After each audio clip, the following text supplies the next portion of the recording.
Assalamualaikum warahmatullahi wabarakatuh. Bagaimana kabarnya Kak pagi ini Ananda? Baik? Baik ya? Dah. Sebelum kita mulai pembelajaran, silakan Ketua pimpin doanya terlebih dahulu. Nah, eh, siapa Ketua yang tidak hadir hari ini? Hadir semua ya? Baiklah, menyambung pembelajaran kita yang kemarin, hari ini Bapak akan melanjutkan pembelajaran kita kemarin, yang mana kemarin sudah sempat Bapak singgung, dan Bapak menyuruh kalian untuk membaca di rumah mengenai materi hari ini, yaitu materinya mengenai sistem saraf. Bapak harapkan nanti dalam pembelajaran kalian semua aktif dan mampu memahami pembelajaran kita pada hari ini. Dapat bekerja dalam menerima dan menanggapi rangsangan karena memiliki sistem pengatur yang disebut dengan sistem regulasi. Seperti yang Bapak jelaskan di awal, sistem regulasi mencakup sistem saraf, indera, dan sistem hormon. Pertama, kita masuk sistem saraf terlebih dahulu. Sistem saraf itu terbagi kepada 3 macam materi. Pertama ada sel saraf, kedua sistem saraf pusat, ketiga sistem saraf tepi. Nah, kita masuk ke bagian pertama dulu, sel saraf. Sel saraf disebut juga dengan nama neuron. Kita tengok dari segi strukturnya terlebih dahulu. Nah, di sini kelihatan struktur dari sel saraf atau neuron, yang mana pada gambar sebelah kiri bisa ditengok, itu terdiri dari beberapa bagian. Pertama ada yang namanya dendrit, kedua ada namanya nukleus, ketiga ada namanya neurit atau akson.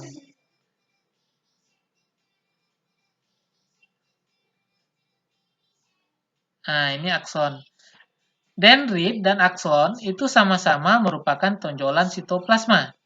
Yang membedakannya, kalau dendrit tonjolan sitoplasmanya pendek dan bercabang.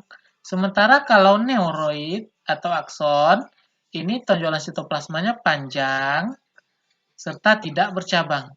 Sementara pada nukleus, ini merupakan inti sel saraf dan pusat pengatur segala kegiatan dari sel saraf. Nukleus ini terdapat pada badan sel saraf. Nah, ini namanya badan sel saraf. Di dalam badan ini terdapat mitokondria yang berfungsi sebagai pemberi energi bagi kerja sel saraf. Di bagian neurit, ini terdiri dari 3 macam. Pertama ada penghubung ini, atau nodus Ranvier. Kedua ada selubung mielin, yang bagian paling luar ini. Fungsinya selubung mielin adalah melindungi sel Schwann. Di sini ada kelihatan titik, nah ini adalah sel Schwann. Kalau dendrit, ini membawa rangsangan atau impuls dari luar menuju ke badan sel. Kalau badan sel, fungsinya sebagai pusat pengatur semua kegiatan. Sementara pada akson atau neurit, ini merupakan pembawa impuls dari badan sel kepada akson yang lain atau kepada sel saraf yang lain untuk diteruskan ke otak atau sistem saraf pusat. Kita tengok satu-satu. Nah, ini nukleus. Di sini kelihatan gambarnya. Ini merupakan gambar dari nukleus. Ini badan sel. Kelihatan? Sudah? Yang mana badan sel ini sudah Bapak jelaskan tadi, dendrit. Ini merupakan uluran pendek bercabang seperti yang Bapak antarkan tadi. Lanjut. Ini akson. Nah, kelihatan di sini ada selubung mielinnya, ada nodus Ranviernya yang kuning. serta sel squam yang berwarna putih telur. Sudah? Nah, ini macam-macam dari neuron atau macam-macam pembagian sel saraf berdasarkan fungsinya.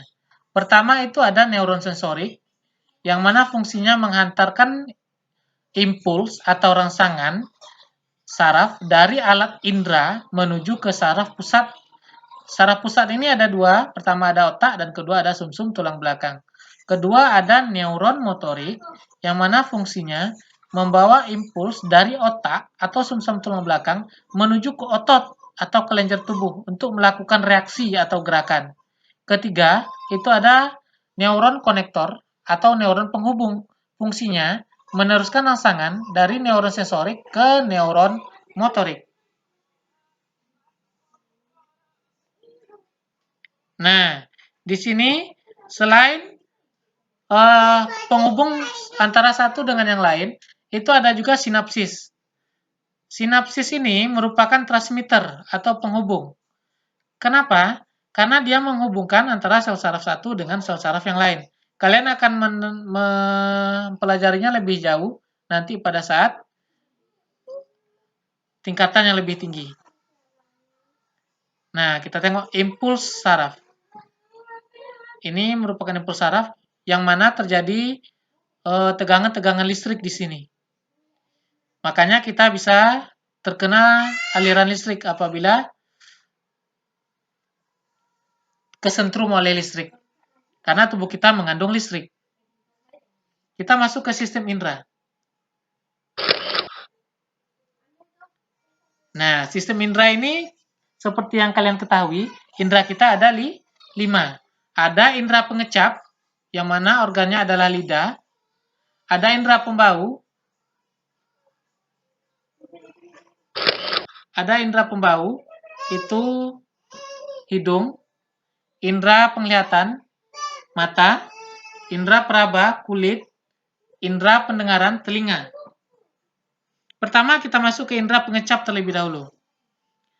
Seperti yang Ananda ketahui, indera pengecap kita adalah lidah. Lidah kita ini bisa merasakan 5 macam rasa. Pada bagian pinggir ke pinggir, itu bisa merasakan asam dan asin. Pada bagian ujung, itu bisa merasakan manis. Sementara pada bagian pangkal, itu merasakan pahit. Nah, biasanya kita mempunyai kesalahan saat minum obat, kita langsung memasukkannya ke bagian yang paling ujung di sini. Harusnya kita memasukkan obat itu di bagian ujung lidah, bukan di bagian pangkal.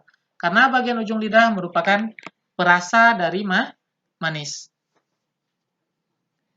Dan pada lidah, balik lagi ke lidah. Nah, pada lidah itu terdapat tonjolan-tonjolan, yang mana tonjolan-tonjolan tersebut disebut dengan nama papila.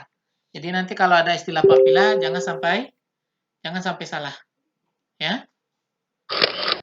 Kita masuk ke indera kedua, indera pembau, yaitu hidung. Hidung kita itu terdiri dari 2 bagian, yang mana masing-masing bagian ini mempunyai fungsi masing-masing. Secara garis besar, hidung itu memiliki sifat menerima bau. Yang mana bau tadi itu akan ditangkap oleh zat-zat lendir yang terdapat pada cairan hidung. Lalu ada juga rambut yang berfungsi untuk menangkap kotoran. Nah, sekianlah materi kita hari ini. Mungkin akan kita lanjutkan untuk yang indera penglihatan pada pertemuan selanjutnya. Salah dan janggal Bapak mohon maaf. Bapak akhiri, wassalamualaikum warahmatullahi wabarakatuh. Pembelajaran hari ini telah selesai. Ayo, siapa yang bisa memberikan rangkuman untuk pembelajaran kita hari ini?